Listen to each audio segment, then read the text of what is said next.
उस्ताजों ने कहा है तुम्हारे बाल बहुत बड़े हो गए हैं। आजकल तो पता नहीं कौन कौन से बाल चलने लगे हैं।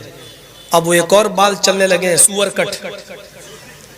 सुअर कट बाल जानते ना, इधर से कटे हैं, इधर से कटे हैं, इधर सब टकला है, चारों तरफ गोल, बीच में छत्ता मधुमक्खी का रखा हुआ है। इसको हमारे यहाँ कहा जाता सुअर कट बाल। कौन कौन से बाल चलने लगे, अल्लाह रहम करे। और जाने पता नहीं कौन से हिजड़े ने निकाला होगा ये बाल, उनके नक्शे कदम पे हम चल रहे हैं। कौन सी इधर बाल साफ, देख के कसम खुदा की घिन आती है, अल्लाह इसके पास हम बैठे कैसे हैं।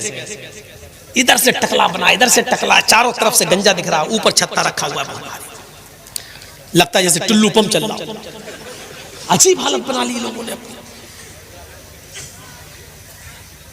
काजी शुरह के बेटे के बाल बड़े हो गए तो मदरसे के उस्ताजों ने कहा कि तुम्हारे बाल बहुत बड़े हो गए, फुर्सत मिले कभी तो बाल कटवा लेना हज्जाम से।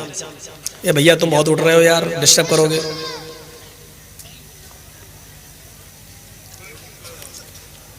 तो बेटे ने कहा ठीक है। काजी शुरह का बेटा कहा ठीक है करवा। एक दिन उसको फुर्सत मिली तो निकल गया।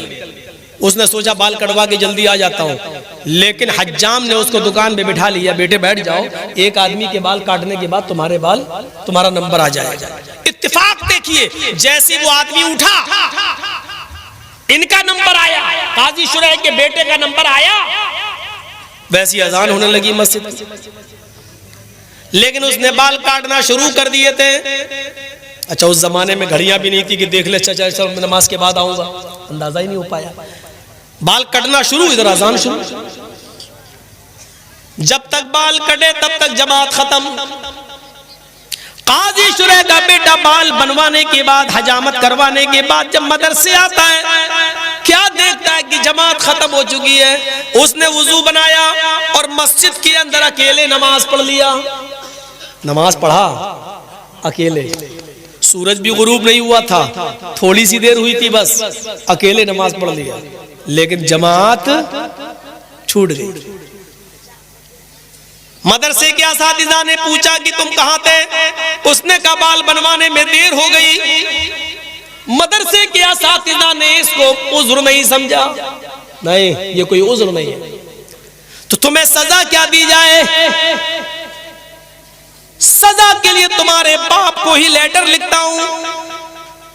शहर के काजी है, सबसे बड़े जज है, देखे तुम्हारे बाप तुम्हारे बारे में क्या फैसला सुनाते हैं।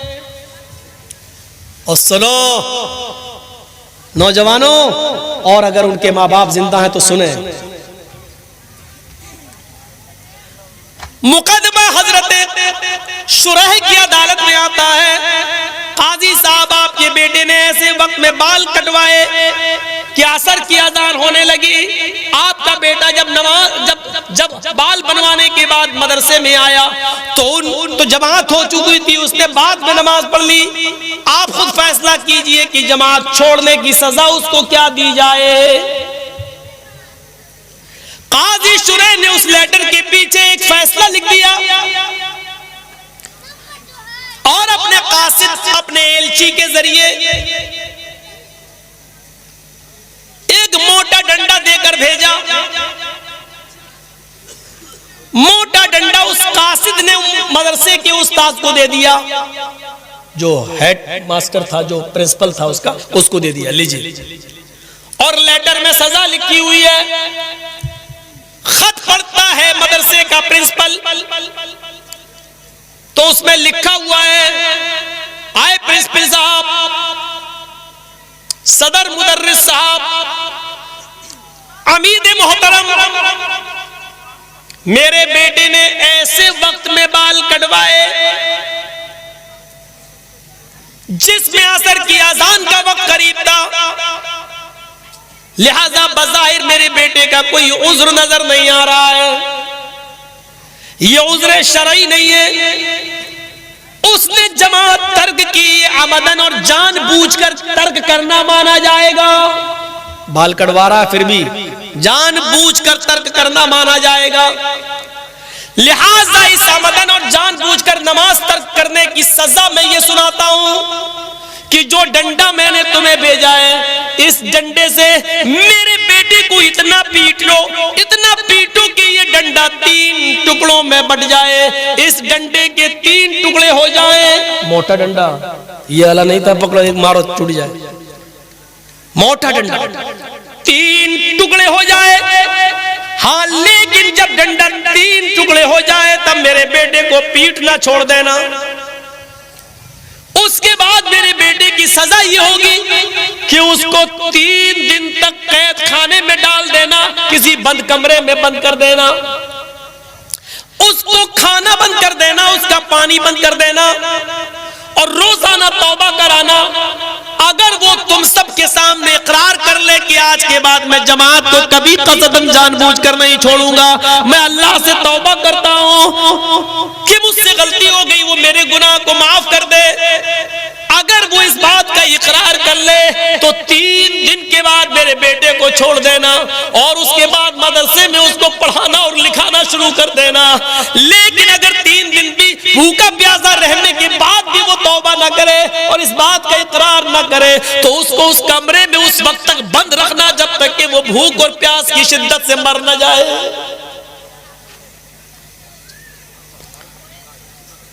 एक वक्त की नमाज, और नमाज नहीं छूटी थी, नमाज तो पढ़ लिया था, जमात छूटी थी। एक वक्त की, वो भी बाल बनवाने में। हम अपने गरीबानों में झांक कर देखें कि हमारी औलाद, ये कौन सी नमाज है। हम जिस दुकान पर बैठे हुए हैं, अजान हो रही है, बाप हाजी है, हज करके आया, बेटे बैठो दुकान पे, हम नमाज पढ़ के आ रहे हैं, पहले हम पढ़ा बाद में तुम चले। ये इस्लाम के हकाम किराना मर्चेंट की दुकान नहीं है, जो तुम्हें पसंद आए वो करोगे और जो नहीं पसंद आए वो नहीं करोगे। हाजी साहब जमात के साथ नमाज पढ़ रहे हैं और हाजी साहब का बेटा जमात छूटने के बाद मस्जिद में बाद में जाता और नमाज पढ़ता है।